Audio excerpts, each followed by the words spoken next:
BJP ಶಾಸಕ ಇದು super hit budget ಅಂತ ಹೇಳ್ತಾ ಇದ್ದಾರೆ ಶಿವರಾಮ್ ಹೆಬ್ಬಾರ್. ಎಲ್ಲೂ ಕೂಡ ಅನುದಾನವನ್ನ ಕಟ್ ಮಾಡದೆ ಬಜೆಟ್ ಅನ್ನು ಕೊಟ್ಟಿದ್ದಾರೆ. ಸರ್ವತೋಮುಖ ಬಜೆಟ್ ಇದು. ಬಜೆಟ್ ಕುರಿತು ಬಿಜೆಪಿ ಟೀಕೆ ಬಗ್ಗೆ ನಾನು ಏನು ಹೇಳಲ್ಲ, ಬಟ್ ವೈಯಕ್ತಿಕವಾಗಿ ನನಗೆ ಬಹಳ ಇಷ್ಟ ಆಗೋಗಿದೆ ಈ ಬಜೆಟ್. ಅದ್ಭುತ, ಅಮೋಘ, ಆಕರ್ಷಕ ಅಂತಿದ್ದಾರೆ ಬಿಜೆಪಿಯ ಶಾಸಕ ಶಿವರಾಮ್ ಹೆಬ್ಬಾರ್. ಈ ಬಜೆಟ್ಗೆ ನಾನು ಅಭಿನಂದಿಸ್ತೇನೆ. ವಿಶೇಷವಾಗಿ ಅಂಗನವಾಡಿ ಕಾರ್ಯಕರ್ತರು, ಆಶಾ ಕಾರ್ಯಕರ್ತರು,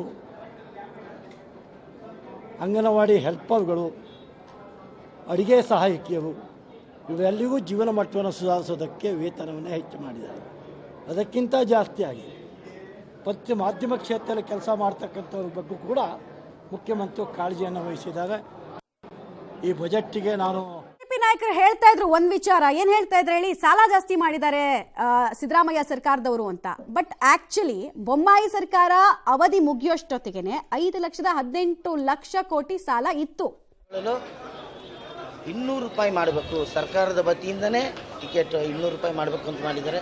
ಇದು ಇನ್ನೂ ಸಂತೋಷವಾದ ವಿಷಯ. ಯಾಕೆಂದರೆ ಕನ್ನಡ ಸಿನಿಮಾಗಳು 500 ರೂಪಾಯಿ, 800 ರೂಪಾಯಿ, 2,000 ರೂಪಾಯಿ ತನಕ ಹೋಗ್ಬಿಟ್ಟಿತ್ತು, ನಿಮಗೆಲ್ರಿಗೂ ಗೊತ್ತಿದೆ. ಅಂಥ ಒಂದು ಸಂದರ್ಭದಲ್ಲಿ ನಮ್ಮ ಸರ್ಕಾರ ಇವತ್ತು 200 ರೂಪಾಯಿ ಮಾಡಬೇಕು, ಎಲ್ಲ ಚಿತ್ರಮಂದಿರಗಳು ಅಂದರೆ ಮಲ್ಟಿಪ್ಲೆಕ್ಸು ಸೇರಿ ಈ ಥರ ಆಗಬೇಕು ಅನ್ನೋದನ್ನು ಮಂಡಿಸಿದ್ದಾರೆ.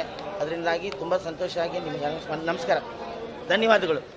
ನಮ್ಮ ಸರ್ಕಾರಕ್ಕೆ ಹೌದಲ್ಲ, ಖಂಡಿತ ನಮಗೆ ಖುಷಿ. ಯಾಕೆಂದರೆ ನಮ್ಮ ಚಿತ್ರರಂಗವನ್ನು ತುಂಬ ಪರಿಗಣನೆಗೆ ತೊಗೊಂಡಿದ್ದಾರೆ, ತುಂಬ ಮನ್ನಣೆಗೆ ತೊಗೊಂಡಿದ್ದಾರೆ. ಇನ್ನೂ ಅನುದಾನಗಳು ಕೊಡ್ತಾರೆ.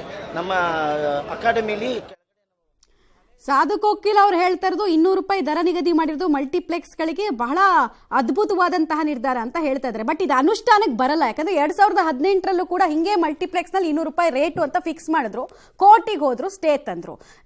ಸ್ಟ್ರಿಕ್ಟ್ ಆಗಿ ರೂಲ್ಸ್ ಮಾಡೋ ತನಕ, ಲಾ ತರೋ ತನಕ ಇದು ಇಂಪ್ಲಿಮೆಂಟ್ ಆಗೋದು ಬಹುತೇಕ ಡೌಟು.